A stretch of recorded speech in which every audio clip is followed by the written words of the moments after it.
Свою первую передачу мы начнем с промышленных предприятий. И для этого через несколько минут вот на этом вертолете мы вылетим в вахтовый поселок Накын. На вахтовый поселок Накын, окруженный глухой тайгой, в летнее время можно добраться только на вертолете, а в зимнее время можно и по зимнику. Именно по этой дороге в Накын доставляется все необходимое для добычи алмазоносной руды.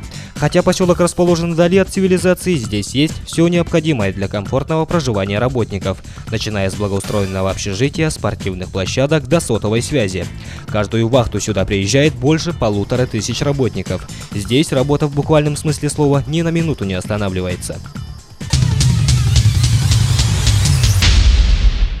Представление о карьерах у нас складывается обычно с обычных плоских фотографий, которые были сняты сверху.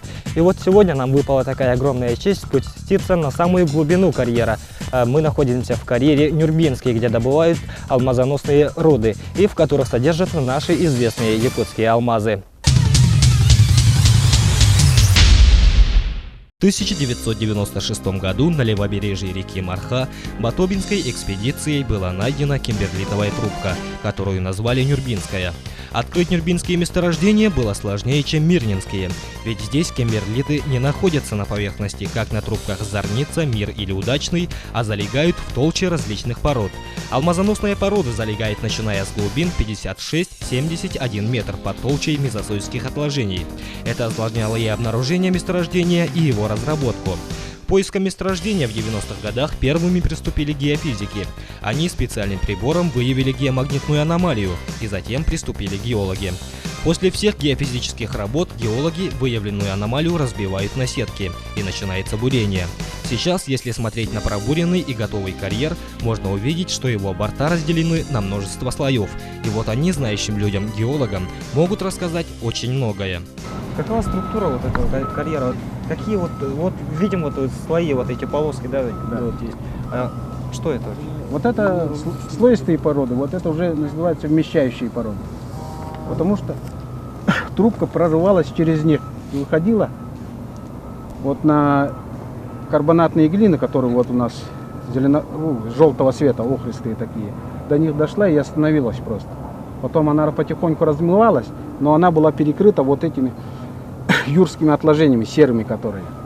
Самый верхний слой, вот коричневатый такой, это четвертичные отложения, современные четвертичные отложения. А насколько он современный получается? Ну, скажем так, от 50 до 80-100 тысяч лет. А вот самая вот низкая вот. А самая низкие породы, вот серые, которые, вот эти где-то 250 миллионов уже. Самые нижние еще дальше. А вот интересно, почему вот они 450 миллионов распределяются, вот, изменяются по цвету, по структуре? И слоистость, да, вы хотите сказать? Ну, вот здесь были вот, слоистые, которые мы смотрим, да, вот это морские отложения. Здесь раньше было море. Если мы проедем по карьеру, там в некоторых вот серых песчаниках у нас особенно встречаются ракушки, там всякие белемниты. Рыбы иногда встречаются, морские звезды можно посмотреть. Уже окаменелые? Да, окаменелые. Карьер Нюрбинский создан на двух месторождениях – коренном и рассыпном, что создает дополнительные трудности проведения своевременной и качественной предварительной геологической разведки. Но несмотря на все это, умелые руки геологов качественно и своевременно делают все необходимое. А вот в чем отличие, например, трубки Нюрбинской от трубки Мир? Трубка по структуре. По структуре. Трубка Мира, она поверхностная, она вышла на поверхность, а трубка Нюрбинская, она перекрытая. Ее можно найти только по аномалии или при бурении. А вот в данное время вы геологи, вообще чем занимаетесь? У нас в данное время мы занимаемся контроль за алмазодобычей, это непосредственно работа с фабрикой, и контроль за рудодобычей, добычей руды. А как вообще начинается день геолога именно вот в Накыне? Ну, день геолога, мы работаем ненормированный у нас рабочий день. У нас, как бы, если трудно, бывают времена, когда и ночью вызывают, и днем постоянно здесь, и ночью иногда вызывают. Ну, день начинается как непосредственно сразу с фабрикой связываемся, как они отработали сутки у нас получается. И исходя из данных, фабричных данных, мы уже планируем следующий день, уже текущий день планируем. Откуда что подавать, с каким содержанием, туда пойдет добыча. Ваша работа со взрывами вот здесь связана как-нибудь? Ну, конечно, связано. Потому что при проектировании блоков взрывных у нас вся вот эта площадь снята еще, скажем, разломами вся разбитая. И вот когда проектируют блока, они предоставляют нам проект, мы будем бурить здесь. Мы предоставляем им определенные, где проходят трещины, может где-нибудь вода вскрываться. Вот это все данные вносятся в проект. Исходя из этих данных, уже взрывники планируют, сколько заряду там положить, как взрыв ляжет. Вот так. Сетка сколько будет, сколько на сколько метров. Вот вы сказали, могут их вызвать ночью. А для чего вас вызывают? Вызывает ночью. Нет, не именно ночью, а вообще. Ну, такие нестандартные ситуации бывают. Например, когда фабрика начинает, уже ночью звонит, у него говорит, содержание у нас не отходит, маленькое содержание. Это тогда мы приезжаем, уже переставляем бульдозера, погрузочную технику по определенному. У нас соскладировано, 3 склада имеется. И в этих складах, скажем, разные сорта с определенными содержаниями, соскладированы с определенным содержанием руда, соскладированы отдельными отвалами. И вот по этим сюда переставить, чтобы в итоге взять 100%. Проводя работу в карьере, геологам приходится совместно работать практически со всеми другими горными специальностями. Ведь именно они определяют, где и какие работы будут проводиться, они устанавливают места бурения, следят за структурой карьера, даже определяют места проведения взрывных работ. И главное в их работе, как и у всех других, это соблюдение техники безопасности. Ведь безопасность – это одна из важных составляющих на производстве. Профессия горняка по своей сути очень интересная, но и в то же время опасная. Например, запрещается подходить близко к бортам карьера, потому что, как нас предупредили, возможны падения камней. Например, вот такой вот камень может в легкую нанести серьезный ущерб здоровью человека. За мной, на первый взгляд, обычное поле, которое встречается повсеместно. Но на самом деле мы стоим на совершенно уникальном поле. Подо мной, под моими ногами, на глубине около 70 метров, находится Батобинская алмазоносная трубка. Василий, пожалуйста, расскажите вот об этом. Так, вот эта трубка Батобинская открыта в 1994 году геологами Мархинской партии Батобинской экспедиции. Сначала здесь была тайга, но при выявлении геофизической аномалии здесь поставили буровую, и при бурении они достали керн кимберлита. Ну и все, вот с этого все и началось. Вот мы на поле видим вот трубы, торчащие из-под земли. Это вот что они означают? Для чего они предназначены вообще? Вот это геологоразведочные скважины. На первый взгляд, как будто они расположены хаотично, но если посмотреть сверху, они расположены по определенной сетке. И глубина каждой скважины примерно 700 до километра. А вот вы сказали сетка, а вот для чего именно сетка? Вот для чего вообще эти трубы? Трубы это обсадные трубы. Когда бурят скважину, земля, она от тайка заваливает саму скважину. Вот поэтому, чтобы от тайки на глубину где-то 10 метров проходят вот эти, обсаживает трубами, чтобы вода не привносила в скважину, чтобы обрушения не было в скважине, а потом уже по месячной мерзлоте она нормально идет. То есть эти трубы получаются как бы и ориентиром и для дальнейшего бурения? Да, можно так сказать. В ближайшем будущем, вот здесь, вот на Батобинской трубке, что будет? Но через несколько лет здесь будет такой же карьер, как Нюрбинский, но размерами чуть поменьше. Карьер Нюрбинский планирует углубить еще на 250 метров, то есть в итоге получится карьер глубиной с 450 метров. И вот сейчас за моей спиной вы наблюдаете процесс крышных работ по поверхности края карьера. И вот для этого привлечена специальная тяжелая техника, как экскаватор с так называемой прямой лопатой и катерпиллеры, высота которых составляет свыше 5 метров.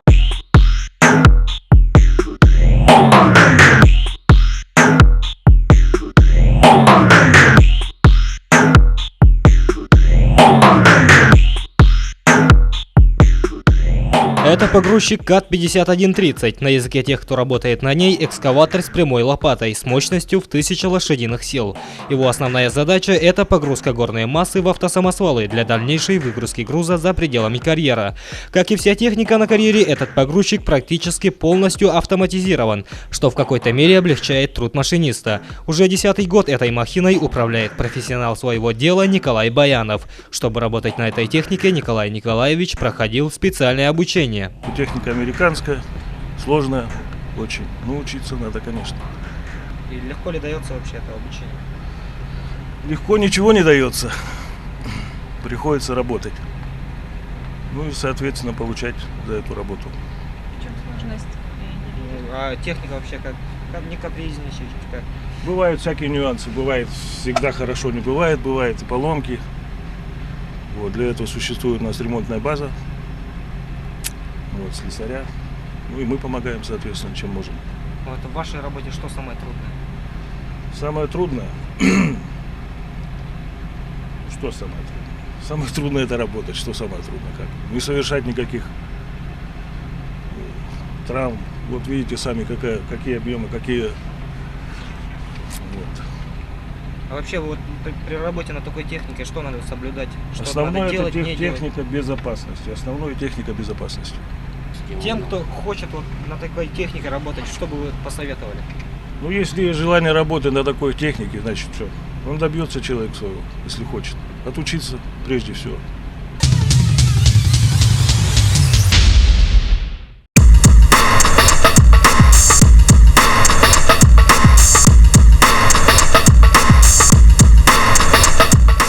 Карьерный самосвал Caterpillar 3 семерки. Его масса свыше 161 тонны. За один раз этот агрегат вывозит с карьера больше 90 тонн горной массы. Самосвал также полностью компьютеризирован. С помощью специально установленного бортового компьютера на протяжении 24 часов в сутки с диспетчерского пульта отслеживается все. То, в каком направлении едет самосвал, скорость, расход топлива и даже масса груза, которую везет техника. Ну, у меня была первая работа в Удачинском ГОКе, удачный город. Там работал в карьере. И вот после этого сюда перевелся уже сюда, после Удачинского ГОКа. Где вы курсы проходили или как? Да, в Удачинском ГОКе, там лужкомбинат при Удачинском ГОКе.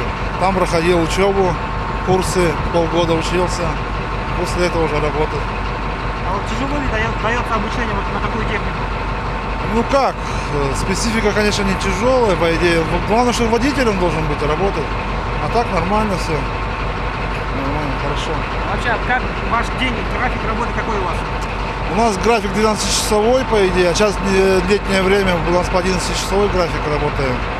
1 час на обед дается, а так по 12 часов получается, как бы работаем. Вообще, ваша работа интересна? Работа нормальная, интересная. И чем же? Ну как чем же, тоже специфика своя тут, как бы говорится. То, что вахтовый метод, вот, по 2 недели отрабатываем, 2 недели от дома. Вот тем вот это и лучше, как бы. Заинтересованность есть, конечно, в этом тоже своя, как бы. И отдых, и работа, что вот промежутки такие попадают. Что самое тяжелое для вашей работы? Самое тяжелое в работе то, что вот сидим, как говорится, всегда в кабине, наверное, то, что утомляет постоянно. Постоянно внимание. Всегда надо быть в внимании, находиться в кабине. Это, наверное, самое тяжелое. А так по ремонту все мы тоже сами делаем, поэтому я не знаю. А вот техника часто ломается? Да, сейчас техника наша в основном старая уже, ломается частенько уже. И ремонтируется, в основном мы сами ремонтируем, А вот водители. в зимнее время как? Ну, в зимнее время, оно, конечно, еще хуже, как бы по метеоусловиям, туда холода, поэтому ремонты, конечно, чаще в основном зимой. И в конце, вот, каким должен быть человек, который вот сидит на такой технике? Ну, каким должен быть человек? Ну, внимательным, здоровым, как говорится, работящим, любящим свою работу.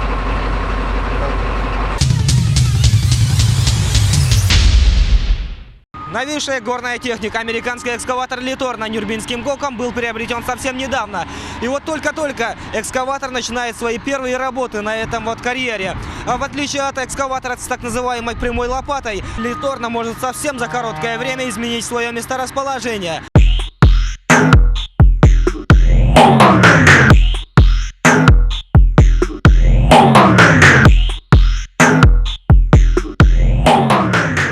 В этой чудо-технике совмещены гидравлические и электрические приводы. Грузоподъемность Литорна 24 тонны, масса около 107 тонн. Эксплуатационная мощность 783 киловатт. Благодаря этому гибриду намного ускорилась работа по добыче алмазоносной руды. И в карьере Нюрнбергский он один такой. Этого новичка испытывает один из старейших машинистов НАКына Геннадий Алексеевич Долгаев. Эта техника у нас пришла недавно, мы еще, как говорится, ее полностью не успели, как говорится, опробовать в работе, как что. Ну, в основном так более-менее, так скажем. Ну, есть и по мелочи нюансы, как говорится. Ну, надо поработать, узнать, что из себя представляет, как говорится. В дальнейшем покажет. В данный момент помаленьку есть, ну, некоторые нюансы, как говорится. Ну, небольшие. Ну, а где вы учились, где вы проходили вот эти курсы? Ну, учились мы вот здесь же, в НАКыне, у нас, вот, когда собрали погрузчик здесь, вот, в боксе у нас, с РГТТ. И затем уже с нами проводили обучение, курсы, вот мы проходили по Литорну. Представитель с Америки был, вот он нас обучал. Потом теоретические, как говорится, экзамены сдали по теории, потом по практике вот мы обучались и отстажировались и начали работать здесь, на НАКыне. Ну а в чем его самая вот разница от другой техники? Ну, разница здесь у нас получается по сравнению с катовской техникой, допустим. Разница это электрический привод, получается. У нас колеса, как говорится, все привод в движение, генератор, ну, это мотор-колесо называется, допустим. А там получается гидравлика все через передачу до карданной, как говорится, эти были накатах. Здесь по-другому. Ну, здесь отличие еще то, что вот генератор высокого напряжения, тоже, как говорится, уже другое. Нужно и знать электробезопасность. Ну, в дальнейшем, что еще тут отличие? Ну, компьютеризировано более-менее так, что все системы прослеживаются, как говорится, уже каждая мелочь, каждый эти. Вот это, как говорится, различие. Ну, а в управлении как? Ну, в управлении оно в основном так же. Больших отличий нету, но там система управления джойстиком вроде по-другому немножко, и все. Сами джойстики, а система одинаковая, так скажем. А вот гидравлика все работает. Вы сказали, что она компьютеризированная, то есть что вот эти вот панели, приборы, что они показывают, допустим? Ну вот мы, допустим, здесь получается дисплей уже показывает, допустим, ну, согласно, допустим, относительно земли, уровень, допустим, стрелы, где находится по высоте, и ковш, допустим. Ну, здесь, получается, допустим, система тоже и воздуха, допустим, обдув этих колес. Диспетчерская служба НАКына – это, можно сказать, его сердце. Отсюда контролируется вся работа карьера. На мониторах отображается вся рабочая и нерабочая техника. Также отсюда ведется взвешивание самосвалов с грузом. На хрупкие плечи одной из операторов Натальи Николаевой ложится огромная ответственность. Ей на протяжении всего рабочего времени приходится, не отрываясь от мониторов, сидеть за пультом. От ее бдительности и своевременных и грамотных решений зависит производительность всей смены. День начинается с того, что забиваются данные самих машинистов, данные, кто за кем закреплен. Ну, все это забивается, соответственно, потом уже, если он переезжает на какое-то другое погрузочное средство, или погрузочное средство у нас останавливается, все это дело постоянно заводится, фиксируется. А вот, допустим, вот мы видим уже, как машина двигается, да, вот на мониторе. Если машина остановится в течение какого-то времени, что тогда? Ну, по свойству самосвала можно узнать, с чем он стоит.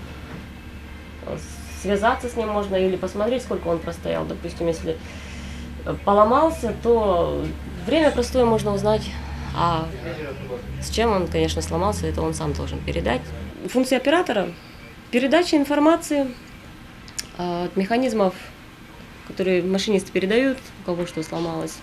Соответственно, с РГТТ. Кроме этого, самая главная функция – передавать информацию туда, в контуру, в управление. То есть по объемам, по простоям. Ну, А вот мы видим, что вот машина проезжает через весы. Это это учет объемов тоже в обязательном порядке. Алмазоносной породы. Что нужно учитывать, вот когда вот машина стоит, и что вы делаете, допустим? Это автоматическая система. Тут каждая машина, проезжая, выбивает свой вес, общий вес, а оттуда, соответственно, вычитается вес тары, то есть самого автомобиля, и мы узнаем, сколько груза у него. То есть сверяем.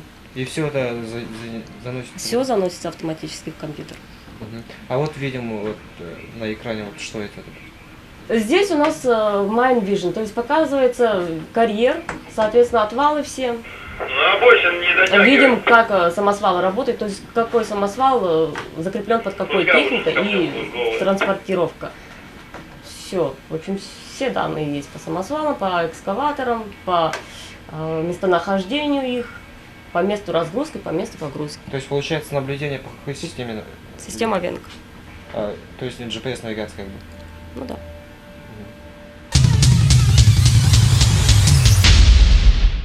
Наша передача подошла к концу. Сегодня мы познакомили вас с профессионалами своего дела по таким специальностям, как геолог, машинисты карьерного самосвала, экскаваторщик, бульдозеристы и диспетчер, горный инженер. А в последующем вас ждут встречи с профессионалами ремонтного цеха горной техники, маркшейдерами, взрывниками и непосредственно с работниками Нюрбинского горно-обогатительного комбината. Находясь на самой высокой точке Накына на восточном отвале, мы заканчиваем свою первую передачу. Ну а в следующий раз мы продолжим знакомить вас с профессионалами Нюрбинского карьера. До следующей встречи!